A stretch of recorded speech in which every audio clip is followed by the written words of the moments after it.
Hello and welcome to made easy current affairs weekly, जहां हम समझते हैं सारे ही नेशनल और इंटरनेशनल इंपॉर्टेंस के पूरे वीक के current affairs. So without any further ado, let's quickly get started. The first current affair that we are going to talk about today is Shekha Jheel Bird Sanctuary has been declared as the 99th Ramsar site, and this has been done under the Ramsar Convention. Now, this is located in Aligarh, Uttar Pradesh, and it is a freshwater wetland. ये एक freshwater wetland है. Wetland का मतलब ये होता है, देखिए जब बहुत ज़्यादा बारिश होती है, when there is too much rainfall, कुछ लैंड एरिया सबमर्ज हो जाते हैं under water, and that is a wetland. Wetland बहुत ही ज़्यादा इंपॉर्टेंट होते हैं. क्यों होते हैं? क्योंकि ये जो बर्ड्स होती हैं, अलग अलग कंट्री से माइग्रेट करके, अलग अलग जगहों से माइग्रेट करके बर्ड्स आती हैं, उनके वेजिटेशन के लिए, उनके हैबिटेट के लिए बहुत ही ज़्यादा इंपॉर्टेंट रोल प्ले करते हैं. Not only birds but aquatic species, marine species के लिए भी. So this is designated as India's 99th Ramsar site 2026. Important stopover on Central Asian Flyway. ये एक बहुत ही ज़्यादा important stopover है Central Asian Flyway में, Shekha Jheel bird sanctuary. And ये होस्ट करता है माइग्रेटरी बर्ड्स जैसे bar headed goose, painted storks and ducks को. मैंने जैसा कि आपको बताया कि माइग्रेटरी बर्ड्स यहाँ आती हैं, तो ये सारी बर्ड्स भी आपको यहाँ देखने को मिलेंगी. इन्हांस करता है ये वेटलैंड कंजर्वेशन को, बायोडाइवर्सिटी और लाइवलीहुड्स को. अब Uttar Pradesh now has 12 Ramsar sites which is highest in India, जो कि एक प्राउड मोमेंट है उत्तर प्रदेश के लिए और इंडिया के लिए भी. और इंडिया अब और क्लोज आ चुका है रामसर साइट्स की 100th सेंचुरी बनाने में. सो एक और रामसर साइट अगर ऐड होगी, then we will create a sanctuary. Moving forward, let's talk about prototype fast breeder reactor. So located at Kalpakkam, operated by Bhavni. Now this is achieved critically achieve किया गया है. Self sustaining nuclear reaction है ये. Use करता है MOX fuel को, uranium plus plutonium के जो एडिशन होता है उसको MOX फ्यूल कहते हैं. Part of stage 2 of India 3rd stage nuclear program. ये किसका पार्ट है? स्टेज 2 के इंडिया के 3rd स्टेज न्यूक्लियर प्रोग्राम का, जो कि बहुत ही ज़्यादा इंपॉर्टेंट प्रोग्राम है हमारे लिए.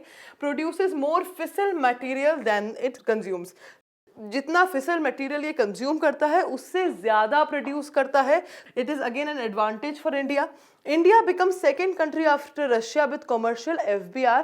तो इंडिया पूरी दुनिया में सेकेंड कंट्री बना है कमर्शियल FBR, मतलब प्रोटोटाइप फास्ट ब्रीडर रिएक्टर बनाने वाली सेकेंड कंट्री बना है रशिया के बाद India. Moving forward, let's talk about the third news, that is INS Aridhaman SSBN commissioned. तो INS अरिधमन फाइनली इंडिया की नेवल कैपेबिलिटी का पार्ट बन चुका है. जी हाँ, and part of Arihant class nuclear submarines. तो अरिहंत क्लास की जो न्यूक्लियर सबमरीन्स है हमारी, उसका पार्ट बन चुका है INS अरिधमन.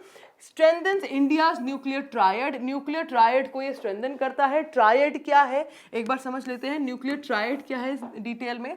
न्यूक्लियर ट्रायड है इंडिया की कैपेबिलिटी लैंड में, एयर में और वाटर में, सी में, ओके, ओशन में, वाटर में न्यूक्लियर कैपेबिलिटी को, अपने न्यूक्लियर कितना न्यूक्लियर कैपेबल है ये लैंड में, एयर में, वाटर में, कैसी न्यूक्लियर मिसाइल से अटैक करने की कैपेबिलिटी इंडिया रखता है, उसको बोलते हैं न्यूक्लियर ट्रायड. तो इसने इंडिया के न्यूक्लियर ट्रायड को स्ट्रेंथन किया है. ये कैरी कर सकता है K-15 और K-4 SLBMs. तो ये K-15 और K-4 SLBMs को कैरी कर सकता है.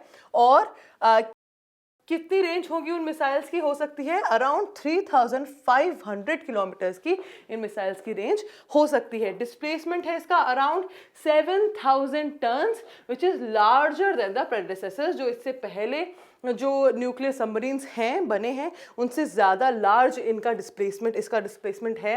ये डेवलप किया गया है अंडर ATV प्रोग्राम के तहत इसको डेवलप किया गया है. और ये इन्हांस करता है क्रेडिबल सेकेंड स्ट्राइक कैपेबिलिटी. अब सेकेंड स्ट्राइक कैपेबिलिटी क्या है इसको भी समझ लेते हैं. जब कोई कंट्री आपके ऊपर न्यूक्लियर स्ट्राइक करती है तो ऑफ कोर्स आपकी कंट्री में डिस्ट्रक्शन तो होगा, लेकिन आप चाहोगे कि उनकी कंट्री में भी उतना डिस्ट्रक्शन हो। उसे बोलते हैं सेकंड स्ट्राइक कैपेबिलिटी, कि आपके ऊपर न्यूक्लियर स्ट्राइक हो गई है उसके बाद भी आप स्ट्राइक कर पाओ। इससे क्या होता है कि दोनों ही कंट्रीज में डिस्ट्रक्शन होगा, इसीलिए कोई भी कंट्री किसी एक पर्टिकुलर कंट्री के ऊपर जो कि न्यूक्लियर कैपेबल है उसके ऊपर स्ट्राइक करने से पहले सोचेगी समझेगी, बिना सोचे समझे न्यूक्लियर स्ट्राइक नहीं करेगी, क्योंकि उनका भी उतना ही डिस्ट्रक्शन होगा। Moving forward to the next topic, that is carbon border adjustment mechanisms, CBAM।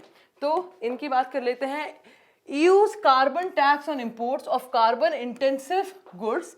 European Union का कार्बन इंटेंसिव गुड्स में प्रिवेंट कार्बन लीकेज, कार्बन की लीकेज को प्रिवेंट करता है ये mechanism. Shifting pollution industries abroad, जो कि पोल्यूशन इंडस्ट्रीज है, पोल्यूटिंग इंडस्ट्रीज है, उनको अब्रॉड शिफ्ट करता है। Linked to EU green deal goals, किससे लिंक्ड है ये, अगेन इंपॉर्टेंट बनता है ये जानना आपके लिए कि EU की, यूरोपियन यूनियन की जो ग्रीन डील गोल्स थे इंडिया के साथ, उससे ये लिंक्ड है।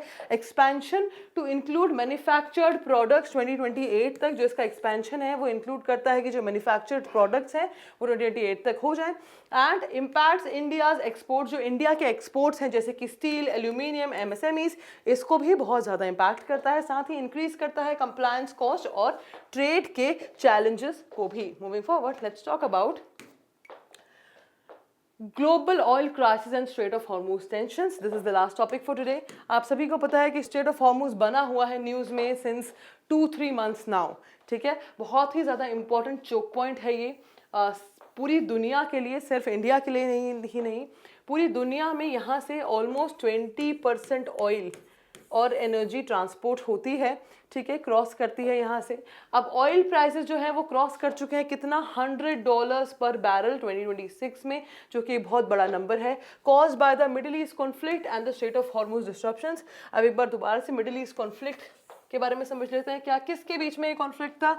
ये कॉन्फ्लिक्ट था Iran versus Israel and United states. These were together, ये इनके बीच में कॉन्फ्लिक्ट था। देखिए, यूएस और ईरान के बीच में हमेशा से कॉन्फ्लिक्ट होते हुए आए हैं, क्योंकि ईरान अपनी एक न्यूक्लियर कैपेबिलिटी बनाना चाहता है और यूएस नहीं चाहता कि ईरान न्यूक्लियर कैपेबल बने।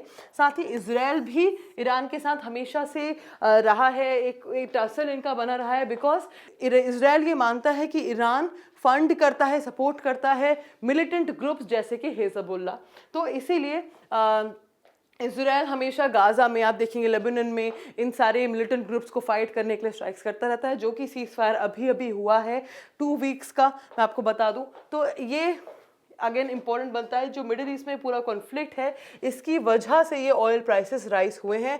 अब जो गल्फ ऑयल प्रोडक्शन है वो ड्रॉप हो गया है सिग्निफिकेंटली। कितना सिग्निफिकेंटली? ऑलमोस्ट आधे से ज़्यादा, अराउंड 57% ड्रॉप हो गया है गल्फ में ऑयल का प्रोडक्शन, जो कि लीड करता है ग्लोबल इन्फ्लेशन सर्ज। पूरी दुनिया में इन्फ्लेशन हो सकता है इसके कारण, एनर्जी की इनसिक्योरिटी हो सकती है, इकोनॉमिक स्लोडाउन हो सकता है। इकोनॉमिक, देखिए जिस तरीके से हालात पूरे देश और दुनिया में बने हुए हैं, इकोनॉमिक स्लोडाउन होना बिल्कुल ऐसे नामुमकिन बात नहीं है, बिल्कुल हो सकता है इकोनॉमिक स्लोडाउन, जो कि आप देख रहे होंगे हो भी रहा है, ठीक है। IMF वॉन्ट्स ग्लोबल ग्रोथ में slow to 3.1% around in 2026 and push towards renewable energy transition, जो कि इंडिया भी कर रहा है कि रिन्यूएबल एनर्जी की तरफ एक ट्रांजिशन करना की तरफ पुश कर रहे हैं सारी countries. And I think we have covered all the important news for the week. So these were the most important news that had to be covered throughout the week, and they have very much national and international importance.